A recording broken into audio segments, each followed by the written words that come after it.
चलो जी अब हम लोग शुरू करते हैं। थर्मोडायनामिक्स हम लोग पढ़ रहे थे।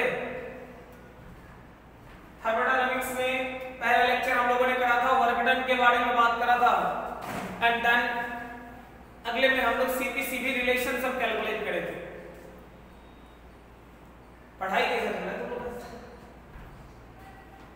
घर पे आराम से हो, जम के खा रहे हो और जम के सो रहे हो या बीच में पढ़ भी रहा है?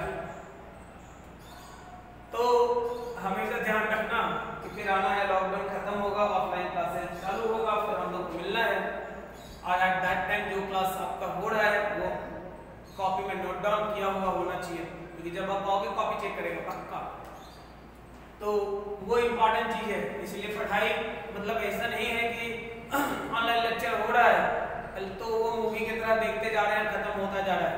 सीखना है, प्रॉब्लम सॉल्व करना है, सब कुछ, क्योंकि हम लोग सारा कुछ इसी में करते चलेंगे। मैंने बोला हुआ है जरूर कि आओगे तो एक बार उस चैप्टर को फिर से करेंगे, तो एक बार करेंगे मतलब फटाफट जो डॉट है वो चीजें क्लियर करेंगे, ना कि पूरा थॉरो टेक्स्ट पढ़ना है। तो थोड़ा सा ध्यान रखना, जम के पढ़ाई करना और पढ़ ही रहो। अब सब बात है और कोई काम भी घर पे नहीं है, सिर्फ पढ़ाई करना है, जम के पढ़िए। तो पिछले लेक्चर में हम लोगों ने पढ़ा हुआ है, जहां तक उसके आगे बढ़ते हैं हम लोगों ने पढ़ा था सीपी-सीवी रिलेशन। हमने बात करा था सीपी बाई सीवी बराबर गामा, सीपी माइनस सीवी का वैल्यू आर के बराबर, सीवी कैलकुलेट करना, सीपी कैलकुलेट करना, सब कुछ हम लोगों ने देखा था। एक बार हम लोग उसी को आगे बढ़ा के देख लेते हैं। चलो आपने जो पढ़ा था मैं एक बार रिवाइज करा दूं। सीपी बाई सीवी का वैल्यू जो होगा वो गामा के बराबर था। अगर आप कहोगे सीपी माइनस सीवी तो आप कहते थे आर के बराबर था। अगर कहेंगे सीवी का वैल्यू तो आर बाई गामा माइनस 1 के बराबर था, याद कर। और आप कहोगे सीपी का वैल्यू तो gamma R by gamma minus 1 था। हम लोग यहां से 3 पार्ट तोड़ लिए थे। एक का आपने नाम बोला था मोनो एटॉमिक, दूसरे का नाम आपने बोला था डायटॉमिक और तीसरे का नाम आपने बोला था ट्राइटॉमिक। यहां पे हमने यही काम करा था, मोनो एटॉमिक, डायटॉमिक और ट्राइटॉमिक, करेक्ट ना? चल देखिए, मोनो एटॉमिक के लिए आपने क्या कहा था? तो आपने कहा था कि मोनो एटॉमिक उसी को बोलते हैं जिसका गामा का वैल्यू कितना होगा? तो आपने पढ़ा था पिछले क्लास में 1.66 के बराबर। इसका मतलब हो गया कि 5/3 के बराबर। डायटॉमिक उसी को बोले थे जिसका गामा का वैल्यू कितना? तो 7/5 के बराबर था। और ट्राइटॉमिक उसी को बोले थे जिसका 4/3 के बराबर था। डन। सीवी का वैल्यू कितना होगा? तो मोनो के लिए अगर सीवी बोलोगे, वैल्यू पुट करके हमने कैलकुलेट करा था और फार्मूला भी आपको याद करवा दिया था कि पलट देंगे, घटा देंगे, r से गुना करेंगे। पलट देंगे मतलब 5/3 है, पलट जाएगा 3, घटा देंगे मतलब 5 माइनस 3 2 इंटू r, आप कहोगे 1.5 r के बराबर। वंस अगेन पलट देंगे मतलब 5, घटा देंगे मतलब आप कहोगे 2.5 r के बराबर। पलट देंगे मतलब 3, घटा देंगे तो नीचे 4 माइनस 3 बराबर 1, r तो मल्टीप्लाई है। ये फंडा यहां भी था। मोनो के लिए गामा तो आप कह ही रहे हो कि गामा, अब बार-बार कितनी बार लिखो यार, गामा का वैल्यू 7/5, गामा का वैल्यू आप बोलोगे 4/3। आप वैल्यू चेक कर रहे हो सीपी का, सीपी देख लो जी। सीपी के लिए भी एक फार्मूला याद कराया था मैंने, छोड़ देंगे, घटा देंगे, r से गुना करेंगे। क्या करेंगे? छोड़ देंगे, घटा देंगे, r से गुना करेंगे। देख ले, नोमिनेटर में है 5, छोड़ देंगे, छोड़ दे, घटा देंगे मतलब 2 इंटू r, आप बोलोगे 2.5 r, करेक्ट है। डायटॉमिक के लिए बोल रहे हो, छोड़ देंगे मतलब 7, घटा देंगे मतलब 2, r के बराबर, आप कहोगे 3.5 r। आप कहोगे कि छोड़ देंगे मतलब 4, घटा देंगे मतलब 4 माइनस 3।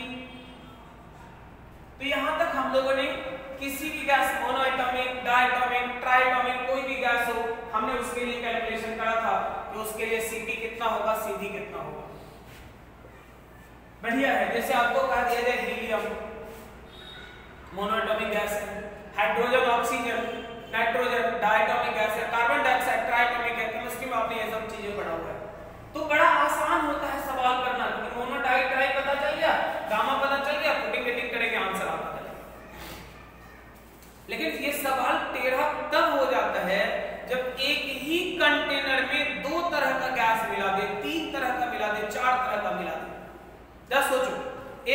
कंटेनर में 5 मोल हीलियम रखा हुआ है, मैंने आपसे पूछा कि बता कौन सा एटॉमिक है, तुरंत बोलोगे सर मोनो एटॉमिक गैस है। सही बात है जी। मैंने कहा एक दूसरे कंटेनर में 10 मोल ऑक्सीजन रखा हुआ है, मोल यार जितने हो बट वो है कौन, तो ऑक्सीजन मतलब डायटॉमिक है, बोलोगे तुरंत। मैंने कहा एक कंटेनर में 15 मोल कार्बन डाइऑक्साइड है, 15 मोल है, चल सही है, कार्बन डाइऑक्साइड है, मतलब आप तुरंत बोलोगे सर ट्राइएटॉमिक, एग्री हो गए। तो मोनो हो, डायएटॉमिक हो, ट्राइएटॉमिक हो, चीजें क्लियर हो। लेकिन अब मैं बोल रहा हूं एक कंटेनर में आपने 5 मोल हीलियम डाला, कितने मोल, 5 मोल helium,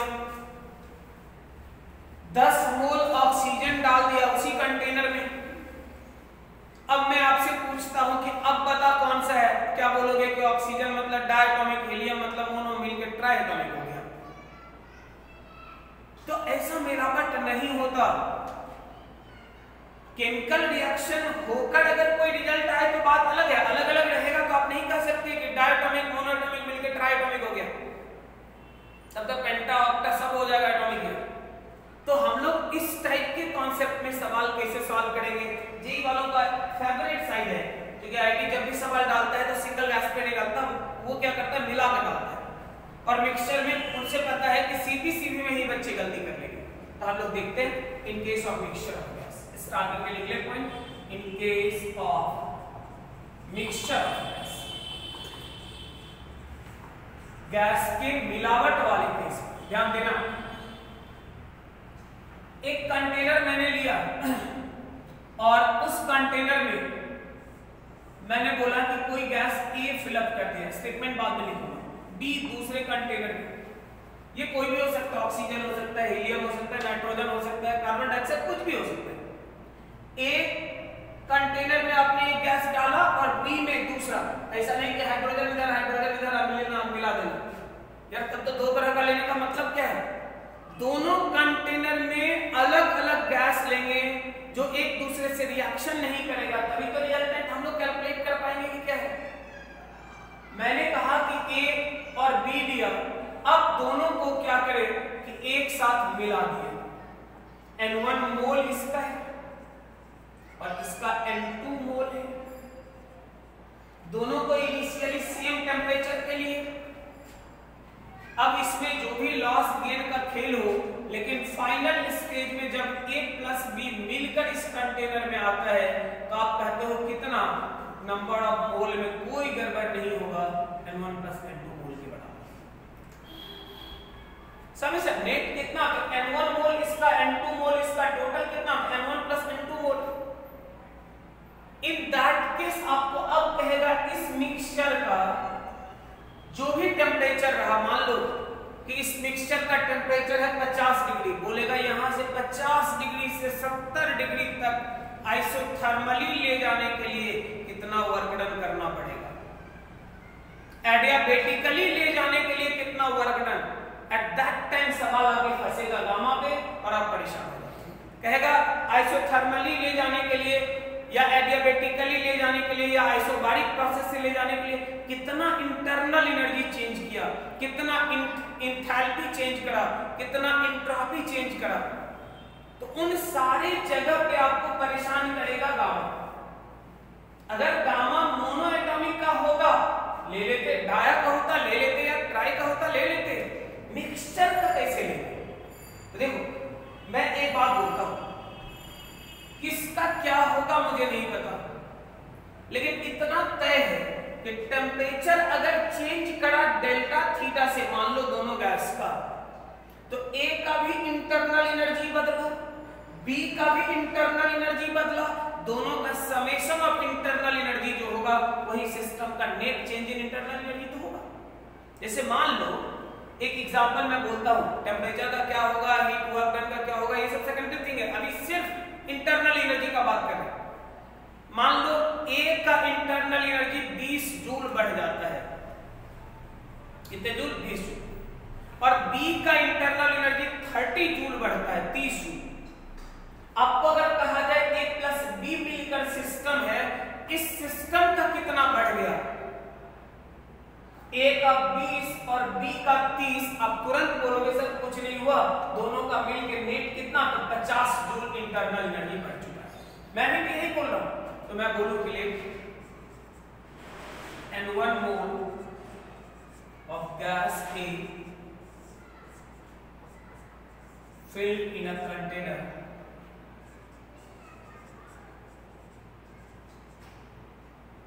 at certain temperature and 2 mole of gas B filled in another container at same temperature, उसी पे जितना पे पहला वाला प्रोडक्ट है। Now both mixed with each other,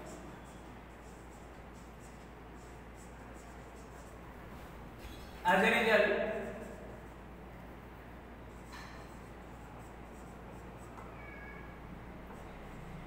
temperature of system changes by d theta। ध्यान देकर देखिए, सिस्टम का टेम्परेचर अगर d थीटा से चेंज कर गया तो क्या होगा, तो मैं बोलूं कुछ नहीं, change in internal energy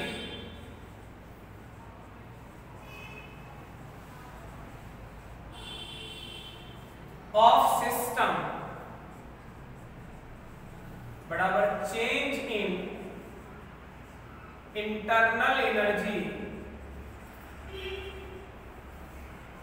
of a plus change in internal energy of b.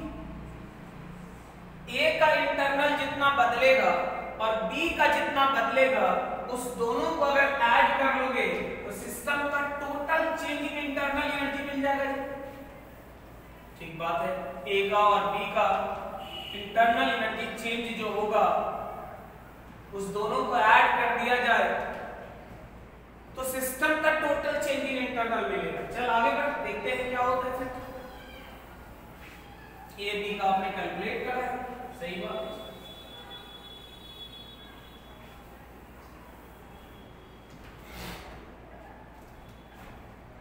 A का change in internal energy of system कितना होगा, तो आप कहोगे कि n CV dt।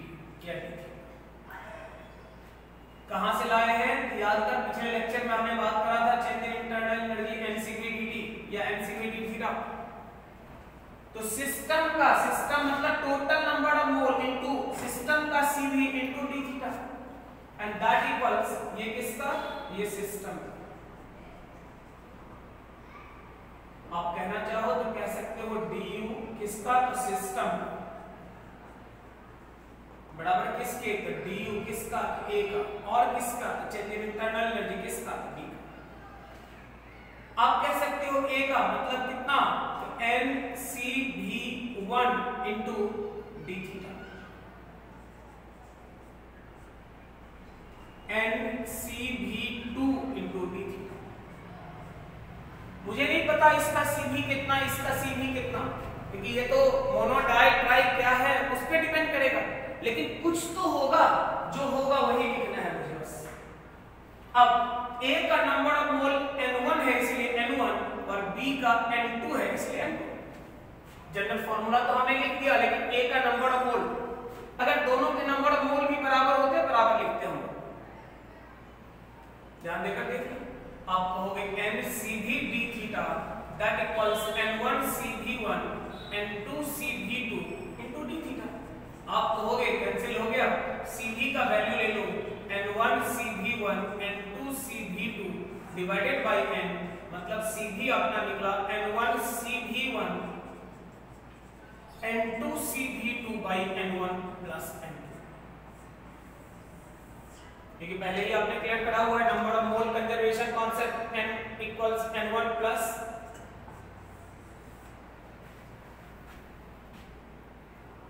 मिलावट के प्रोसेस में number of mole of gas का लॉस नहीं होगा, नंबर ऑफ मोल क्या होगा तो सेम रहेगा।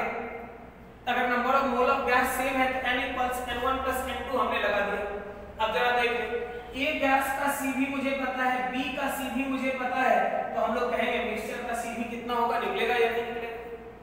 CV से हमारा कनेक्शन क्या है, अभी फिलहाल एक कनेक्शन तो यहाँ दिखता है कि CV बराबर CV का ये रोल है इंटरनल एनर्जी चेंज में, पुट करेंगे आंसर आता चला जाएगा।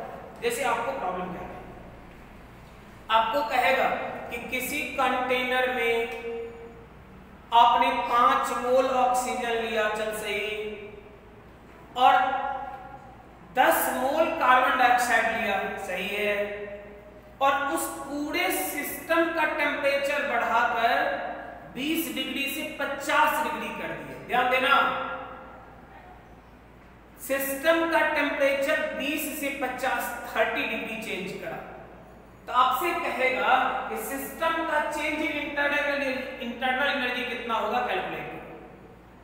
इंटरनल एनर्जी के लिए हमें क्या चाहिए, नंबर ऑफ मोल, क्या चाहिए तो CV, क्या चाहिए तो d थीटा।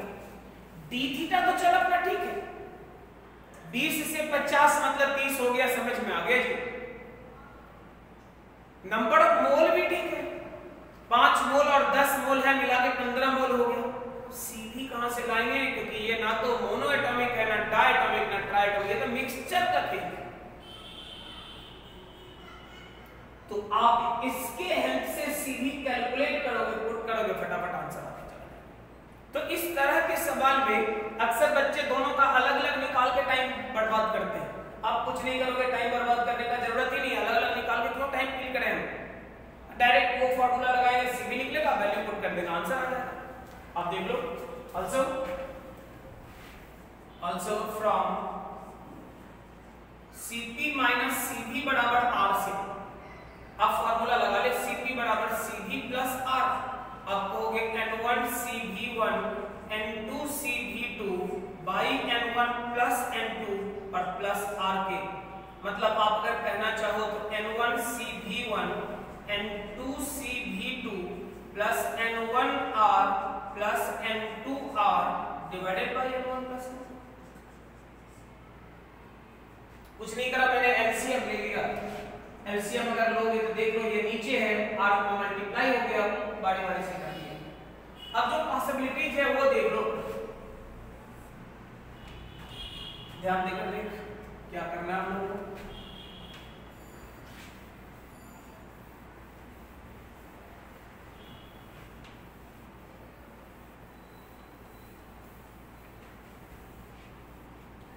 तेरह सवाल जब भी एंट्रेंस में देना होता है तो ये मिक्सचर वाला देता है, मिलावट का खेल हमेशा उल्टा होता है, ये थोड़ा ध्यान देना मिक्सचर वाले केस में। चल आगे बढ़ते हैं। तो हम लोग कहेंगे यहाँ पे क्या करोगे, तो आप कह सकते हो कि Cp के लिए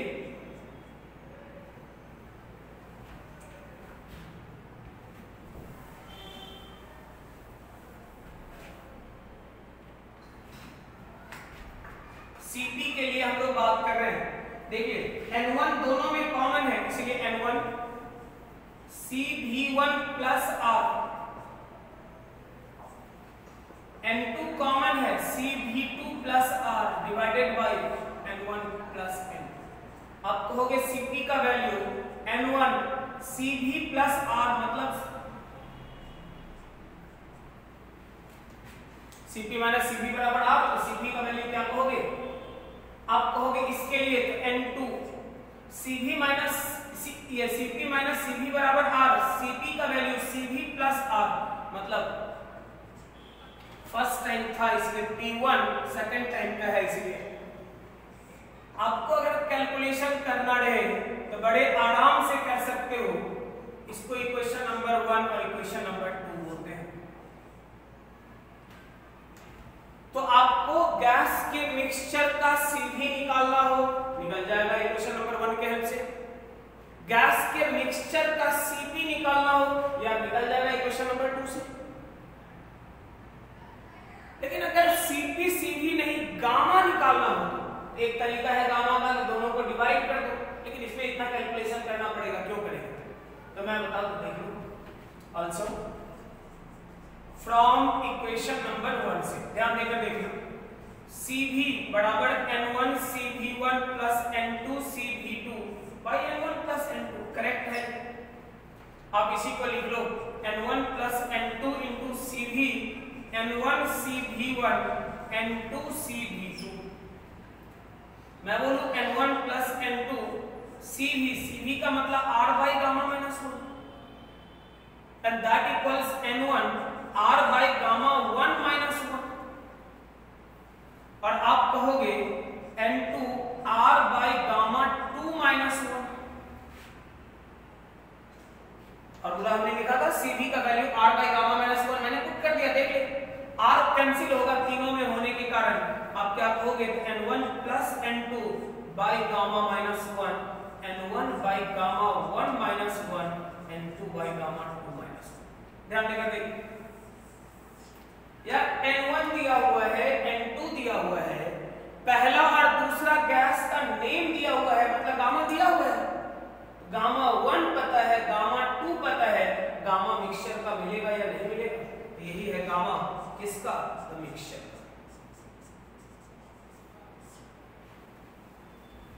अब देख लो, अगर मिक्सचर का गामा मिल गया तो गामा का जहां जहां रोल होगा आप डायरेक्ट पुट करते चलोगे मिक्सचर के लिए, आपका आंसर आता चलेगा। तो बड़ा एडवांटेज हो जाएगा अगर चीजें याद रखोगे। इक्वेशन नंबर 3 रेक्टा याद रखोगे, ये तीनों का तीनों फार्मूला बड़ा काम का है, ध्यान रखना। अगर ये तीनों फंडा आपका क्लियर रहता है तो बहुत सारा सवाल बड़ा आराम से आपका निकलता चला जाएगा। तो थोड़ा ध्यान रखोगे, CV का value N1 CV1 plus N2 CV2 by N1 plus N2। तुम कहोगे कि सर 2 मिलाए तब ना, अगर 3 मिलाए तो जैसा 2 मिला वैसे 3 मिलाएंगे, तीसरा रहता उसका भी लिखते हैं N3 CV3, यहां भी लिखते हैं N3। 4 रहता N4 CV4, N4 ऐड करते हैं। तो जैसा रहेगा सबका product of number of mole into molar specific heat capacity का समेशन न्यूमरेटर में लिखना, डिनोमिनेटर में number of mole, total number of mole लिखना, जो भी होगा वो CV या CP का वैल्यू जो आप चाहते हो निकल जाएगा। यहां से हमने कैलकुलेशन सीख लिया है कि CP CV क्या करेंगे। यहां तक कोई दिक्कत है बोल, फटाफट नोट डाउन कर ले, जल्दी जल्दी छपाई कर।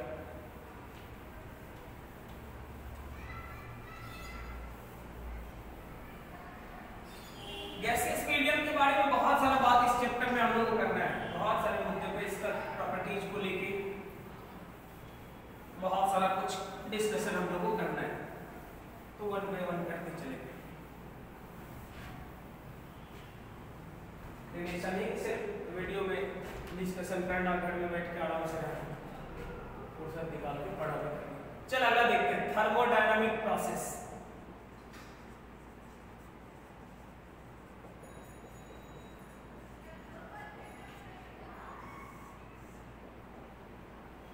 थर्मोडायनामिक प्रोसेस किसको बोलते हैं, क्या होता है थर्मोडायनामिक प्रोसेस? तो मैं आपको बोलूं कि कोई भी गैसियस मीडियम, मतलब गैस को अगर आप कंटेनर में रखते हो तो उसके साथ एसोसिएट करता है 3 बड़ा इंपॉर्टेंट प्रॉपर्टी। एक का नाम है प्रेशर, दूसरे का नाम है टेम्परेचर और तीसरे का नाम है वॉल्यूम। इसी से रिलेटेड हो जाता है और भी टर्म जिसका नाम हो जाता है इंटरनल एनर्जी, इंथैल्पी, इंट्रोपी, ये सब चीजें। लेकिन बेसिक 3 चीज है, टेम्परेचर, प्रेशर एंड वॉल्यूम। इसका वेरिएशन किसी न किसी स्पेसिफिक कंडीशन को मानता रहता है, वही कंडीशन कुछ और नहीं थर्मोडायनामिक प्रोसेस कहलाता है। तो हम लोग कहेंगे कि इन case of gas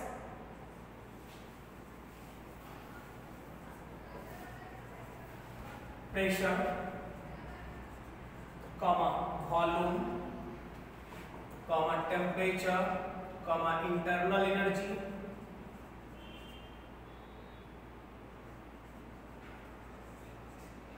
off gas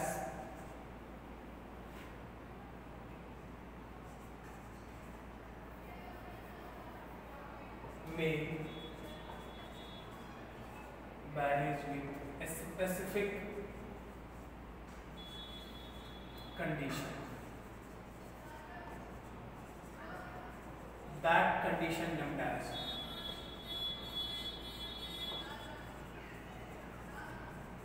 thermodynamic process. Pressure, volume, temperature, internal energy, enthalpy, entropy, ये सब का वेरिएशन किसी स्पेसिफिक कंडीशन के साथ होगा। जो कंडीशन रहेगा उसी कंडीशन का नाम हम लोग बोलते हैं थर्मोडायनामिक्स। कौन कौन से हैं? पहला आइसोथर्मल प्रोसेस। क्या है? थोड़ी देर बाद बात करें। Adiabatic process, isobaric process, isochoric process, polytropic process, cyclic process etcetera. ये सब थर्मोडायनामिक्स का प्रोसेस है। तो सबसे पहले अलग अलग है क्या क्या रूल होगा किसके लिए। जैसे कहोगे आइसोथर्मल प्रोसेस, तो मैं बोलूंगा एक ऐसा प्रोसेस जिसमें टेम्परेचर कभी नहीं बदले, हमेशा टेम्परेचर कांस्टेंट रहेगा। होगी बदलेगा कौन? जब बढ़ेंगे तब देखेंगे कौन बदलेगा कौन नहीं बदलेगा, लेकिन टेम्परेचर नहीं बदलेगा। आइसोथर्मल। एडियाबेटिक, ऐसा प्रोसेस जिसमें हम हीट देंगे नहीं, हीट उसका लेंगे नहीं, जो करेगा वो खुद अपनी मर्जी से करेगा। Neither heat supplied to system nor extracted from system, adiabatic। Isobaric जिसका प्रेशर कांस्टेंट हो, आइसोकोरिक जिसका वॉल्यूम कांस्टेंट हो। तो तरह तरह का हम लोग बात करेंगे इस चैप्टर मतलब इस प्रोसेस को पढ़ने के दौरान। लेकिन एक बात बड़ा कॉमन है, कहोगे क्या? तो सबसे पहले इन केस ऑफ साइक्लिक प्रोसेस,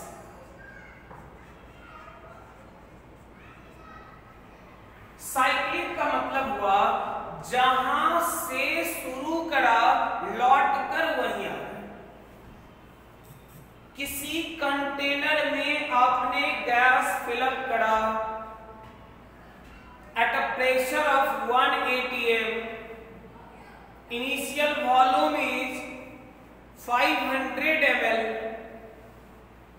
आप उसको क्या किए कि प्रेशर को घटा के वॉल्यूम बढ़ा दिए, फिर क्या करें कि वॉल्यूम को घटाकर प्रेशर बढ़ा दिए। यार कुछ भी करो, लेकिन अगर फाइनली वहीं आ जाए जहां से उसने शुरू करा, मतलब final pressure 1 atm, volume 500 ml हो जाए, तो ये जो प्रोसेस है इसी का नाम कुछ और नहीं बोलते हैं साइक्लिक। रास्ता जो चुने लेकिन लौट कर वहीं आ जाता हो, प्रोसेस का नाम साइक्लिक। और in case of cyclic process final temperature हर हाल में इनिशियल टेम्परेचर के बराबर होगा। इसका मतलब हुआ कि चेंज इन टेम्परेचर जो होगा 0 हो जाएगा। इसका मतलब हुआ कि चेंज इन इंटरनल एनर्जी जो होगा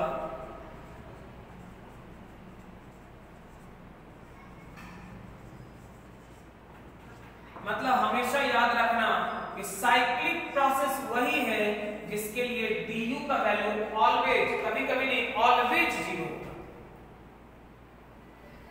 बढ़िया बात है। एक और इंपॉर्टेंट बात, फॉर ऑल थर्मोडायनामिक प्रोसेस,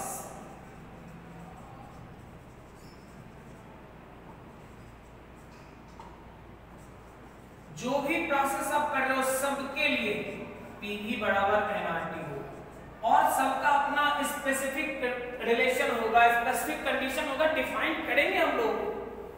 लेकिन एक कंडीशन कॉमन होगा। कौन सा कंडीशन? तो PV बराबर nRT है सबके लिए करते हैं। तो हमेशा याद रखोगे कि एक रूल मानना ही मानना है। कौन सा रूल? तो PV बराबर nRT। बाकी क्या होगा? बाकी जैसा रहेगा उसके हिसाब से, प्रोसेस के हिसाब से लगाते चलेंगे। तो अब हम लोग शुरू कर लेते हैं। ये दो बात तो हमने समझ लिया कि साइक्लिक में change in internal energy 0, cyclic में चेंज इन इंटरनल 0, और सभी प्रोसेस के लिए PV बराबर NR। ये कॉन्सेप्ट याद रखना। चलो आगे बढ़ते हैं। हम लोग अब बात करते हैं सबसे पहले आइसोथर्मल प्रोसेस के बारे में। शुरू करने के पहले मैं आपको बता दूं कि प्रोसेस पढ़ते पढ़ते ही ये चैप्टर एंड कर जाएगा। अचानक से आपको पता चलेगा कि चैप्टर खत्म हो गया, क्योंकि हर प्रोसेस को पढ़ने के दौरान ही उसके सारे प्रॉपर्टीज को हम पढ़ेंगे। थर्मोडायनामिक प्रोसेस नाम देकर नहीं छोड़ेंगे, जितना प्रॉपर्टीज है सब इसका डिस्कशन करेंगे। इसका मतलब आइसोथर्मल से रिलेटेड सारा सवाल इसके कॉन्सेप्ट पे आ जाएगा। जो आप पढ़ोगे प्रोसेस उसी से सॉल्व हो जाएगा। लेकिन एक दिक्कत क्या है कि सिर्फ आइसोथर्मल नहीं, नॉर्मली क्या होता है 2-3 पार्ट रहता है सवाल का दिया हुआ। तो इसीलिए जब हम लोग आइसोथर्मल एडियाबेटिक पढ़ लेंगे तो प्रॉब्लम हमारे रेंज में आने लगेगा, मिलके प्रॉब्लम करना शुरू कर देंगे उस टाइम मिला के। लेकिन यूज क्या करेंगे, तो जैसे ही प्रोसेस आइडेंटिफाई हो गया कि ये आइसोथर्मल है, मैं आपको पढ़ाऊंगा तरीका ये कि सबसे पहली बात कि प्रोसेस आइडेंटिफाई करो कौन सा है, और प्रोसेस जैसे ही आइडेंटिफाई कर लोगे वैसे ही उसका वैल्यू आपको याद होना चाहिए। उठा के पुट कर दो, सवाल बड़ा आराम से निकल जाएगा। तो सबसे पहले आइसोथर्मल कौन सा प्रोसेस है, तो मैं बोलूं एक ऐसा प्रोसेस जिसमें टेम्परेचर of system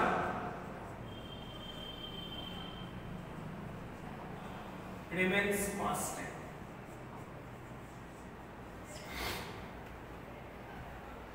एक ऐसा प्रोसेस जिस प्रोसेस में सिस्टम का टेम्परेचर नहीं बदलता है, तो बाकी बदलेगा, प्रेशर बदलेगा, वॉल्यूम बदलेगा, सब बदलेगा, टेम्परेचर नहीं बदलता हो, उस प्रोसेस का नाम कुछ और नहीं, क्या बोलते हैं, आइसोथर्मल।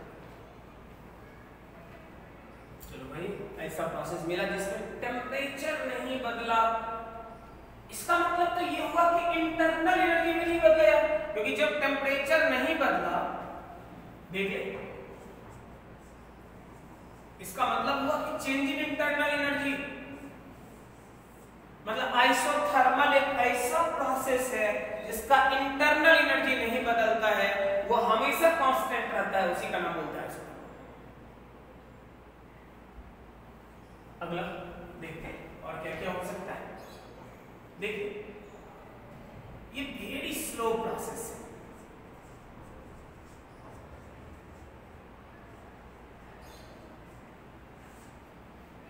बहुत धीरे धीरे होने वाला प्रोसेस है, बहुत धीरे धीरे चलने वाला जो प्रोसेस होगा वही प्रैक्टिकली देखा गया। ऐसा नहीं कि थ्योरी थोप दिया गया कि ये स्लो है, देखा गया स्लोली काम करता है। जैसे मैं एक एग्जांपल बोलूं, 2 एग्जांपल मैं बोलूंगा, एक तो मून से रिलेटेड और एक जो हम लोग प्रैक्टिकल लाइफ में देखते हैं उसके बारे में। जैसे साइकिल चलाते हो, बाइक चलाते हो, साइकिल का टायर पंचर करता है, और कभी कभी होता है ज्यादा अगर एयर फिलअप कर दिया जाए तो वो एक बार ब्रस्ट भी करता है। तो मैं बोलूं आपसे कि पंचर करना और ब्लास्ट करना, फटना उसका एक, ये दोनों कौन सा प्रोसेस है, तो आप सीधा सीधा बात समझिए। जो पंचर होगा उस स्थिति में एयर उससे लीकेज होगा धीरे धीरे या तेजी में, धीरे धीरे निकलेगा। अगर धीरे धीरे निकला तो स्लो प्रोसेस है, मतलब पंचर होना ही आइसोथर्मल प्रोसेस। लेकिन टायर का अचानक फट जाना, अचानक फटने के कारण एयर सीधा बाहर निकल जाता है तुरंत, बहुत फास्ट होता है, इसलिए वो प्रोसेस कोई और नहीं, कौन सा, एडियाबेटिक। आगे चलते हैं तो मैं बोलूं जो धीरे धीरे चलेगा आइसोथर्मल, जो तेजी में होगा दैट प्रोसेस इज एडियाबेटिक। अब चल आगे बढ़ते हैं। तुम लोग कहोगे कि हम लोग इससे रिलेटेड एग्जांपल बोले थे, याद रहता था तो सामने सामने बोलता भी, तो मैं आपको बता दूं, देख ले, एंट्रेंस का प्रिपरेशन करना, तैयारी करना 1-2 साल लग जाता है, कभी कभी तो अगर क्लियरिंग रिजल्ट ना हो तो उसके बाद भी लग जाता है। ये कौन सा प्रोसेस है जिसमें आप साल भर तैयारी करते हो, 1 ईयर का ही मान लो आपने 12th कर लिया डन, या 11th करने के बाद आप 12th में हो और तैयारी कर रहे हो अगली बार एग्जाम देना, तो ये तैयारी करना 1 साल तक चला, धीरे धीरे हुआ आइसोथर्मल। रिजल्ट डिक्लेयर होना, एक बार अपना रोल नंबर दबाओ, डालो और जैसे ही बटन दबाओगे इंटर का, उधर से बता देगा कि आना है कि नहीं आना है। 1-2 सेकंड ही लगता है, वो बता देता है कि बेटा तुम्हारा रिजल्ट क्या है, रैंक कितना है, लिस्ट में हो भी या नहीं। तो ये जो प्रोसेस तुरंत हो गया एडियाबेटिक। प्रिपरेशन करना ही जैसे थर्मल प्रोसेस धीरे धीरे होता है, रिजल्ट डिक्लेयर होना एडियाबेटिक प्रोसेस एक इंस्टेंट पे हो जाता है। तो मैं बोलूं जो धीरे धीरे चलेगा वो आइसोथर्मल, तुरंत हो जाएगा वो एडियाबेटिक। क्लियर है? तो मैं बोलूं वेरी स्लो प्रोसेस, आगे बढ़ो फ्रॉम पीवी बराबर एनआरटी से। आपने कहा कि टेम्परेचर कांस्टेंट है,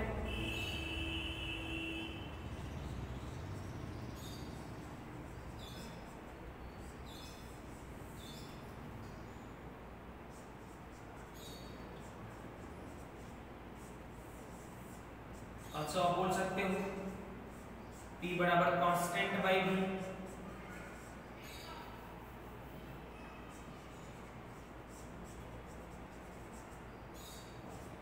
आप कहोगे P जो आपका है इनवर्सली प्रोपोर्शनल है PV बराबर कांस्टेंट, मतलब P equals constant divided by V। अगर कांस्टेंट बाय V है, P कहोगे क्या होगा, तो डायरेक्टली नहीं, कौन सा, इनवर्सली प्रोपोर्शनल होगा, किसका, तो एक ऐसा प्रोसेस जिस प्रोसेस में PV का प्रोडक्ट जो होगा, product of pressure and volume, हमेशा कांस्टेंट होगा। ध्यान रखना, बहुत काम का होगा, क्योंकि प्रोसेस आइडेंटिफाई करोगे, इनिशियल प्रेशर, इनिशियल वॉल्यूम आपको पता रहेगा, फाइनल प्रेशर पता रहेगा, फाइनल वॉल्यूम आपको पता नहीं रहेगा, कैसे निकालोगे? तो अगर आपको फार्मूला पता है कि यही लगाना है, ऐसे फार्मूले फटाफट निकाल दोगे।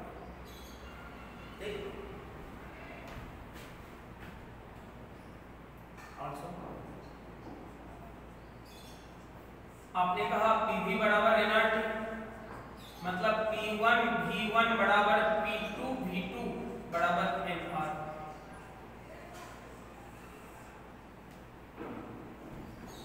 चलो आगे बढ़ते हैं। 3 बड़े इंपॉर्टेंट टर्म है, कौन कौन सा? प्रेशर, वॉल्यूम, टेम्परेचर, बेसिक तीनों यही। वर्क डन आएगा, इंटरनल एनर्जी आएगा, एंथैल्पी आएगा, एंट्रोपी सब आएगा, बट बेसिक 3 है, प्रेशर, वॉल्यूम, टेम्परेचर। तो वही से शुरू करते हैं।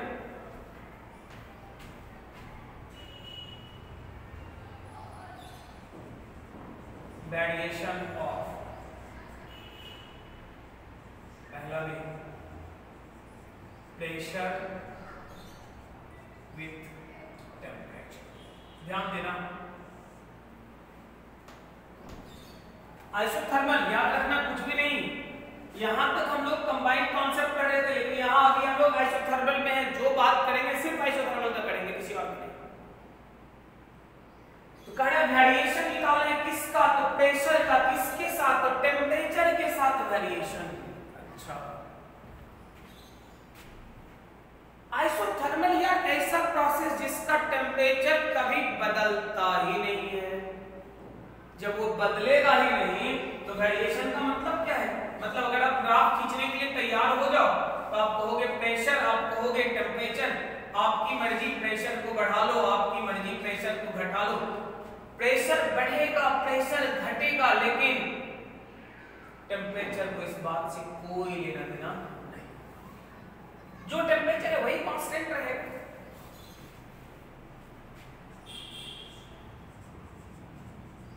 वॉल्यूम विथ टेम्परेचर,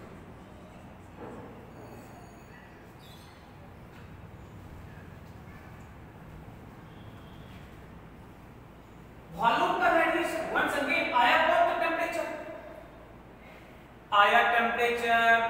प्रोसेस कौन सा है? आइसोथर्मल। Temperature constant. अगर कांस्टेंट है तो आप सीधे सीधे कहोगे वॉल्यूम की मर्जी, या वॉल्यूम बढ़ ले वॉल्यूम घट ले, मैंने कहा मना करा, बट हमारा टेम्परेचर नहीं बदलेगा। पक्का, एकदम पक्का है। चल आगे बढ़ते हैं। तो आगे देखिए, थर्ड नंबर पे हम लोग बात कर रहे हैं वेरिएशन वॉल्यूम का देखे, प्रेशर का देखे, टेम्परेचर के साथ वॉल्यूम का देखे। अब सबसे इंपॉर्टेंट प्रेशर का वॉल्यूम के साथ।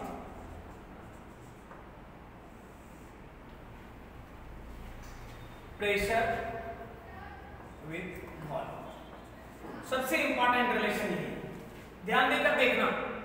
P3 बराबर nRT, टेम्परेचर आपका क्या है कांस्टेंट, मतलब ये कांस्टेंट है, आप इसे C बोल दो। तो आप कहोगे P3 का वैल्यू C के बराबर, आप कह सकते हो कि डिफरेंशिएट अगर करा जाए तो PdV प्लस VdP जो होगा वही 0 के बराबर। आप कहोगे कि VdP that equals minus PdV, dP by dV आपका माइनस,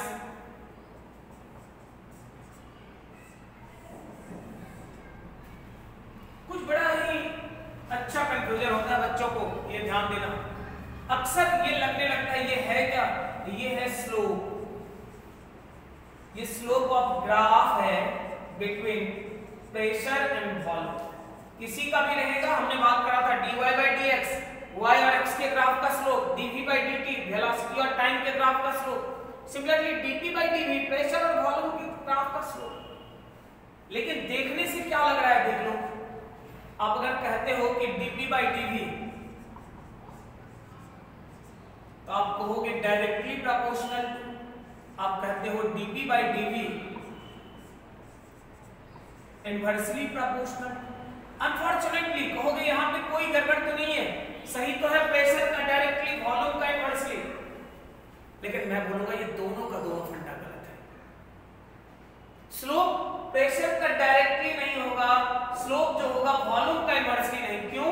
क्योंकि आपने कहा कि आइसोथर्मल जिसमें टेम्परेचर कांस्टेंट है, और यहां तो आप प्रेशर को कांस्टेंट मान लिए, तब तो वॉल्यूम का इनवर्सली। लेकिन आइसोथर्मल में तो यार प्रेशर बदलता है, यहां वॉल्यूम को कांस्टेंट माने तब तो प्रेशर का डायरेक्टली, लेकिन आइसोथर्मल में वॉल्यूम तो बदलता है। कहोगे तो होगा क्या, तो देख लो Pv बराबर nRT से आप कह लोगे प्रेशर का वैल्यू कह लो nRT बाई V, इसका मतलब हो गया dP बाई dV अगर कहते हो तो minus nRT by V divided by V dP by dV। इसका मतलब निकला ये, आप देख लो ये टेम्परेचर ये कांस्टेंट है, number of mole constant, universal gas constant है। बड़ा ही इंपॉर्टेंट कॉन्सेप्ट है ये।